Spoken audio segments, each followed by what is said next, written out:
નમસ્કાર વિદ્યાર્થી મિત્રો, ફરી એકવાર નવા વિડિયો સાથે આપ સૌનું હાર્દિક સ્વાગત છે। જો આગળના દાખલાની અંદર મહાવરો 22 જેની અંદર કુલ ક્ષમતા છે એ કુલ ક્ષમતાની અંદર કઈ રીતે દાખલા આપેલા હોય, કેવી રીતે નવોદય અને બાલાચડીની અંદર બંનેમાં આ ટોપિક આવે છે।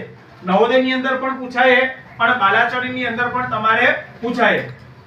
સૌથી પહેલું શું કીધું છે તો કે ત્રીજો 40 લીટર દૂધ નાખવાથી અડધું ભરાય છે।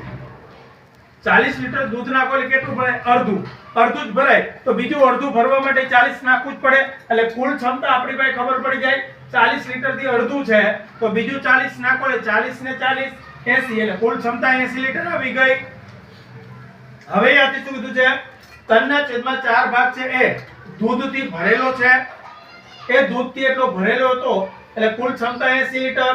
80 એને ગુણ્યા 3, અંશમાં હોય સીધી ગુણાકારમાં અને છેદમાં હોય સીધી ભાગાકારમાં વહી ગઈ। 20 ચોક 80 એટલે 20 ગુણ્યા 3 એટલે એની અંદર કેનમાં કેટલું દૂધ હતું તો કે 60 લીટર। 60 લીટર દૂધ છે શું છે? ભરેલું છે। હવે એટલું ભરેલું છે, હવે ખાલી દૂધ છે એ તો 80 માંથી 60 કરો એટલે 20 લીટર આવી જાય। હવે શું કીધું? 60 લીટર માંથી 1/6 ભાગનું દૂધ છે એ કાઢી લીધું।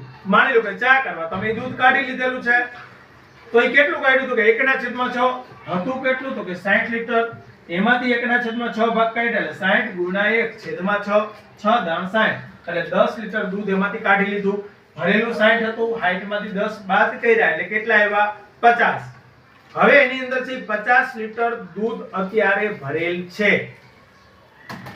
કુલ ક્ષમતા તો કે 80 લીટર, 50 લીટર માંથી ભરેલ છે તો ખાલી કેટલું રહ્યું તો કે 80 માંથી 50 બાદ કરો એટલે 30 લીટર છે એમાં દૂધ ખાલી રહે છે। જવાબ શું આવશે તો કે બી। Thank you very much.